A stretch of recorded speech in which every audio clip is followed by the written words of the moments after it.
Hello guys, greetings from Liverpool. It's one day ahead of the final of Eurovision 2023. It's now time to talk about some of the people that we think are heading towards the top spot and who perhaps are not heading towards the top spot. So to start us off, I'll go to you, Clara. In your estimation, who do you think is starting to rise up in the favourites? Who's a good contender for the top 3, top 5? I think Germany is a really good contender for the top 5. I think top 10, but for sure. But top 5, like all of the rehearsals I'm seeing and like the run-throughs with their clothes on, like their official clothes on and like out of character, have been really, really good. They have really clear camera shots, really good angles. The performance looks really dynamic, and the main singer's vocals are, well, they're growly, but like it's supposed to be growly, but they're flawless in all of the run-throughs I've seen. They just sounded the same, so or like very similar to what we are going to see. So that's a really good indication. Okay, Jess, thoughts on Germany? I'm not sure that I could see Germany being top 5 this year. I could see them maybe kind of lower down in the top 10, between 6 and 10, because they have an incredible staging, great vocals, and something that I think televoters are going to love. Okay, Samuele, who's rising to the top in your opinion? You can't say Italy. I can't. Can't I? Oh, fuck. So I cannot say anyone. No. I think... I'm asking you to lie. No. I think that the one that from the semi-finals that I'm looking forward the most, and I think that has the best possibilities to come in the top 5, in the top 10, will be one of the most, is Armenia. I think that the staging for Armenia was really impressive, and we don't have any other performances like that. It's quite unique, and of course we had a lot of dance breaks this year because of Chanel impacts last year. But Armenia's dance break is kind of different from the others that we had. It's not a song that requires a dance break, and actually we were not expecting it, because from the studio version and also from the previews that we had in the last month and in the last weeks, we didn't know that there was a dance break in that song, and when we got to see it, it looked amazing. So wait, you're thinking potential winner? No, I don't think potential winner. Top 5? I think top 10 most of all, and if Armenia, and I think she will be, nails her vocals and her moves, it will be really high with the juries. Okay, potential winner, Armenia? I wouldn't say potential winner, even though I absolutely love this staging. I was in the arena last night watching it. I was smiling brim to brim watching this. I thought it was absolutely fantastic. So yeah, definitely a contender to sneak into that top 10. In terms of top 5, I think not to be boring, but it'll probably be a lot of the obvious favourites, like your Swedens, your Finlands, France's, Spain's, Israel's, all competing for those spots. In terms of ones that could sneak into those top 10, you've got to look out for those jury favourites that might do quite well with that. I'm looking at the likes of maybe Cyprus, maybe a Lithuania, to surprise and potentially challenge for those top 10s. Oh wow, okay, so your surprise contender for the win, somebody who's not been expected so far? I don't think there's any surprise contenders for the win. I'm saying there's some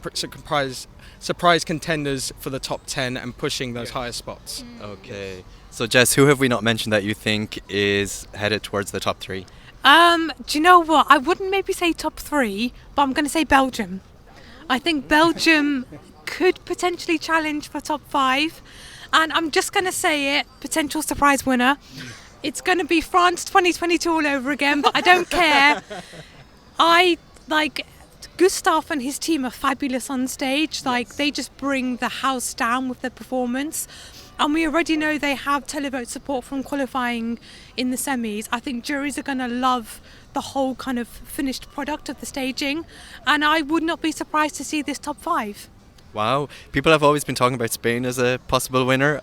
I'm going to go to you, Clara. As the Spanish spokesperson, what are you saying? If it happens, I won't be surprised, but I personally don't think she will enter the top 10, I think, but I don't see her in the top 3 because we have very dynamic performances and she's placed just after Loreen, so I think that is going to hinder her chances of winning. Speaking of Loreen, she's the standout favourite in the bookies' odds. What are you saying, Harry? It's a 2-horse race between her and Finland. Yeah. It really is. For the win, I would lean towards Loreen a little bit more as my pick at this stage, just because I think there's a more obvious jury support, whereas I think both Sweden and Finland will get the televote. There's a little bit of a question mark with Sweden in the jury. And also, she's got such mainstream appeal outside of the Eurovision bubble and around there that is potentially untapped and unwanted by maybe some diehard Finland fans that are hoping for that result. But yeah, Sweden, of course, they're a contender to win. Okay, amazing. Jess, anyone else from the big five or the big six in contention to win? I mean, I would say Spain actually is a contender to win. Sorry, Clara. I've said that from day one. But I think other than who we've talked about, I don't see anyone else challenging for the win. I think you have one. Maybe France. France would be my surprise winner, and if it happens, I would be happy about this. Because I think she is really good in her vocals. There's a lot of magical this is very magnetic. Her performance is really magnetic and you can't take your eyes off her, and she has a very powerful visual. So if there is a surprise winner for me, I wouldn't be disappointed if it was France. Anyone else in the top five, in the big five that we should mention? I cannot say Italy, so. Go on. No. From the top five, I would say Spain, but just because I saw the snippets of the performances and then first semi-final, and it's just they enhanced the performance that she did in Benidorm so well that I think that she will have a lot of jury support. I'm not sure about the televote though. It's kind of like Spanish people and Spanish fans were actually really scared when they choose Blanca in Benidorm Fest because they were scared of the televote appeal of the song. So it's still a possibility that she will, I will not say flop in the televote, but she will not convince the people enough to place her in the top five. And in order to win, you have to be in the top five of the televote.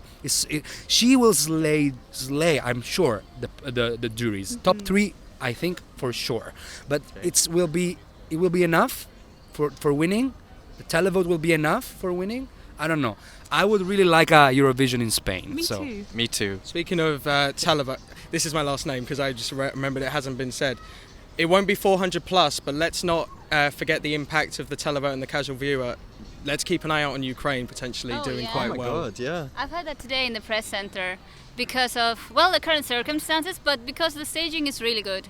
I think the staging is better than the song itself, but it is a great staging. It's very captivating.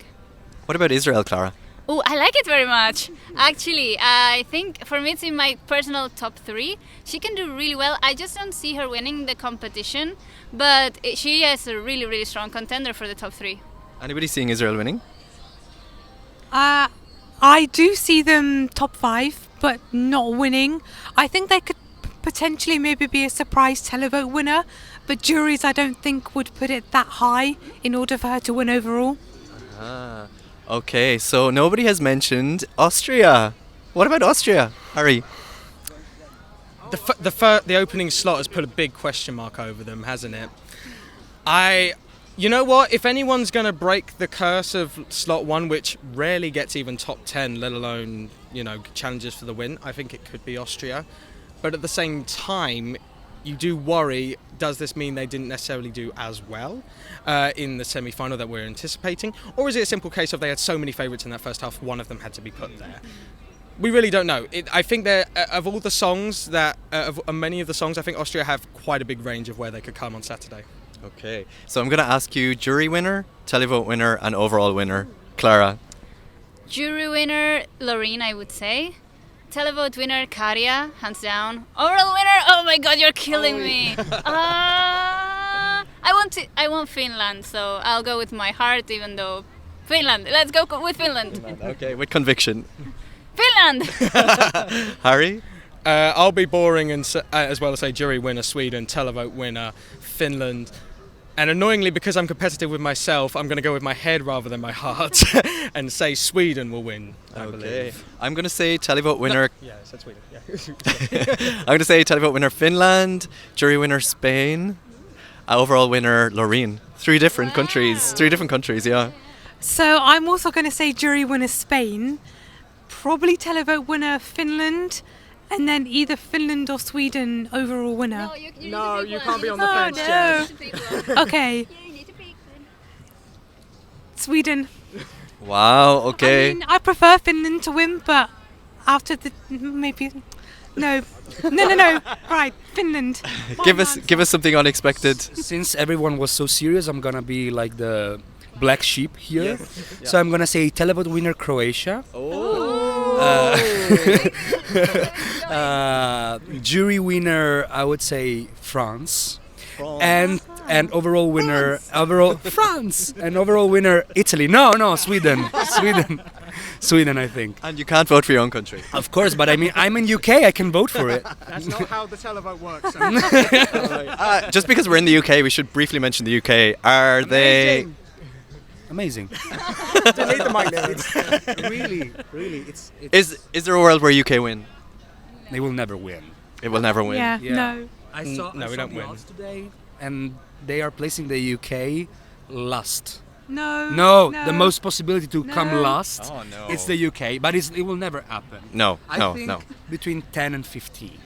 Okay. So we have some predictions about who's rising to the top. But very quickly, who do you think who has been in a good position going into the competition, but now has just kind of slipped off the radar? I'll go to you, Clara.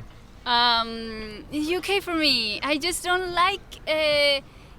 It has deflated for me. The song has deflated when I've seen it on stage. The visuals are great, like the graphics and the color combination is really good, but it has lost power for me. Okay, Jess. Kind of based on the running order for me, Australia and Portugal. That's just completely kind of harmed them, in my opinion. I'd stick with that. Okay, Harold.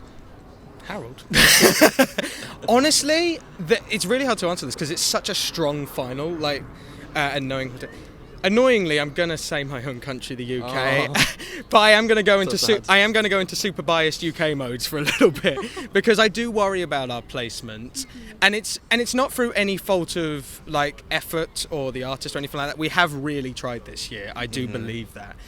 What I have heard good things from the dress rehearsal today. Apparently, May gave her best performance, and she has been on vocal rest all week. So hopefully, it's just going to be better and better and better until she shines and does well. Honestly, that's the only song that's potentially dropped down because out of the final songs, either they've stayed at a certain level or they've increased. It really is such a strong year, in my opinion. Okay, Samuele. I would say Norway. Oh. The MGP performance was amazing, and I feel that nothing changed on the Eurovision stage, and after all, it was like I saw her more powerful on the NGP stage rather than on Eurovision, and it's a pity because she's amazing. She has a really good charisma. She connects with the camera and the public, and the song slaps. Of course, it's a bop. I love it, but I think it's Norway, and of course for me it's Israel because I really like the performance, but I don't adore it, and I wanted to adore it. Okay. Yeah, interestingly, nobody had mentioned Norway as a contender to win. Well, you know so what's interesting? I forgot about Norway when thinking about the answer. Well, that's That says bad. a lot, yeah. That's bad. So that's what we think. Tell us what you think in the comments. Make sure you subscribe and follow us on all our social media accounts, and enjoy the show. Goodbye.